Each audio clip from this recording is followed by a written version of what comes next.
The emotional value drives 70% more loyalty. So the question I have to you is, if you're not measuring emotional equity in your brand, you've just lost 70% of your customers.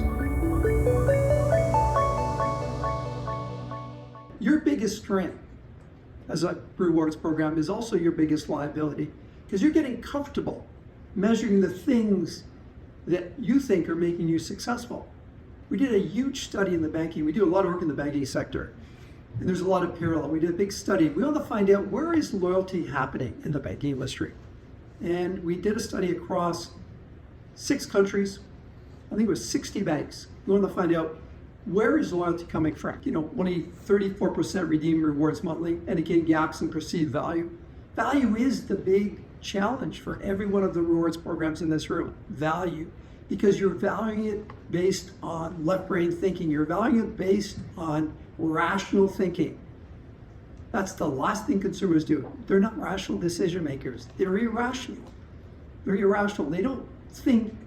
They validate their purchase and their decisions rationally, but those decisions are made emotionally. All right. Okay, let me ask you, what's the one emotional word that your brand owns? Can you share with us, what is the one emotional word that you own that's differentiate you from your competition? No, right? Candace, bless her soul, talked about joy. She wants to own joy.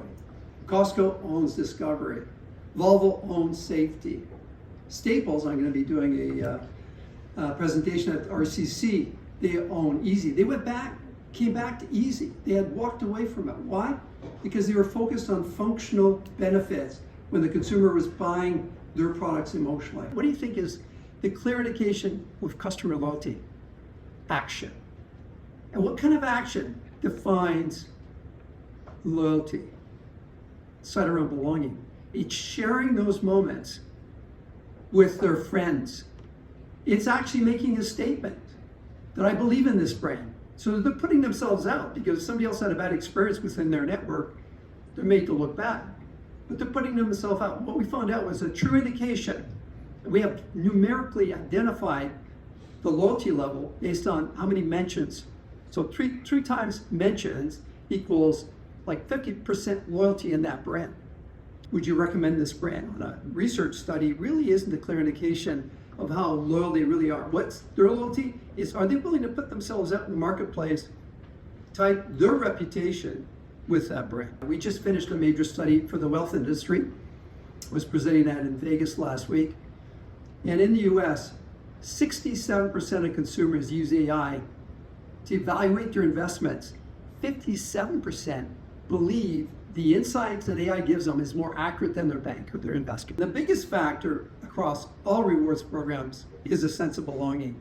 How many of our rewards programs are rewarding the consumer because the experience that we're giving them, the ROX, return on experience, is poor or average, right? We're leveraging, it's sad, but we're leveraging rewards as a compensation for performance and for the great customer experience. Let me ask you a question. If we had an amazing customer experience, people wanted to share, amazing. You can think of brands that have done that. Do you think you need a rewards program? Do you think that that would be the turning point in them spending more time with you, traveling more with you? I don't think so. I don't think so. I think consumers would purposely visit you more often, use your product more often, because the experience is memorable. Loyalty is you talking to yourself, because you're doing it for yourself, and reward is what you're giving your members, right? You're rewarding them for their loyalty. So it's semantic, but it's a huge mindset shift.